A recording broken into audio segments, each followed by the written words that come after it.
അക്കാലത്ത് ലോകമാസകലമുള്ള ജനങ്ങളുടെ പേര് എഴുതി ചേർക്കപ്പെടണമെന്ന് അഗസ്റ്റസ് സീസറിൽ നിന്ന് കൽപ്പന പുറപ്പെട്ടു. പേരെഴുതിക്കാനായി ഓരോരുത്തരും തന്താങ്ങളുടെ നഗരങ്ങളിലേക്ക് പോയി.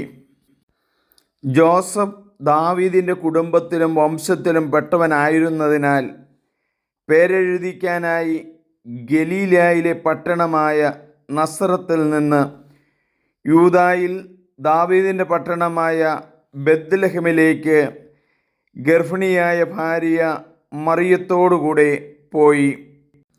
അവിടെ ആയിരിക്കുമ്പോൾ അവൾക്ക് പ്രസവം സമയമെടുത്തു. അവൾ തൻ്റെ കടിഞ്ഞൂൽ പുത്രനെ പ്രസവിച്ചു. അവനെ പിള്ളക്കച്ച കൊണ്ട് പൊതിഞ്ഞ് പുൽത്തൊട്ടിയിൽ കിടത്തി.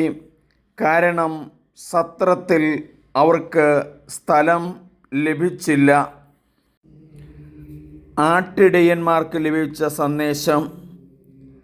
ആ പ്രദേശത്തെ വയലുകളിൽ ആടുകളെ രാത്രി കാത്തുകൊണ്ടിരുന്ന ഇടയന്മാർ ഉണ്ടായിരുന്നു.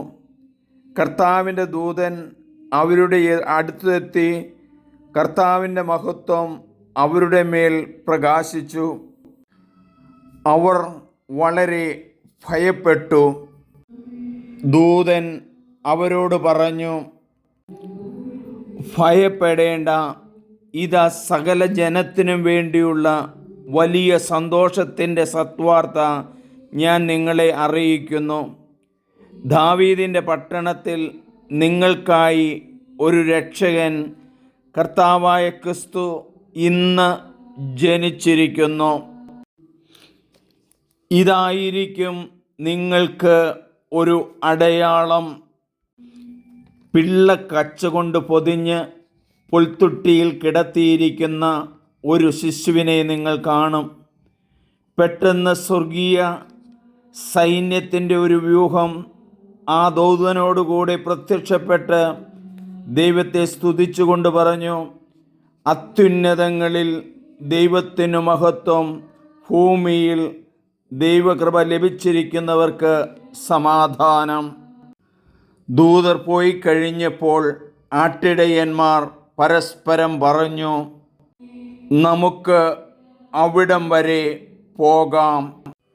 അവർ അതിവേഗം പോയി പുൽത്തൊട്ടിയിൽ കിടത്തിയിരിക്കുന്ന ശിശുവിനെയും ജോസഫിനെയും മറിയത്തെയും കണ്ടു.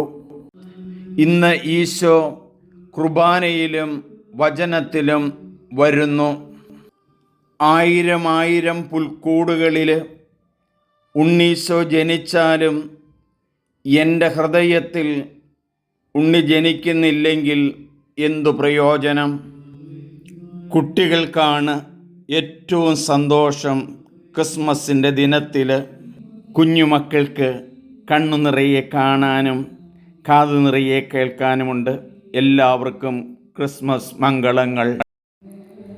എല്ലാവരും സബ്സ്ക്രൈബ് ചെയ്യണം, ഷെയർ ചെയ്യണം.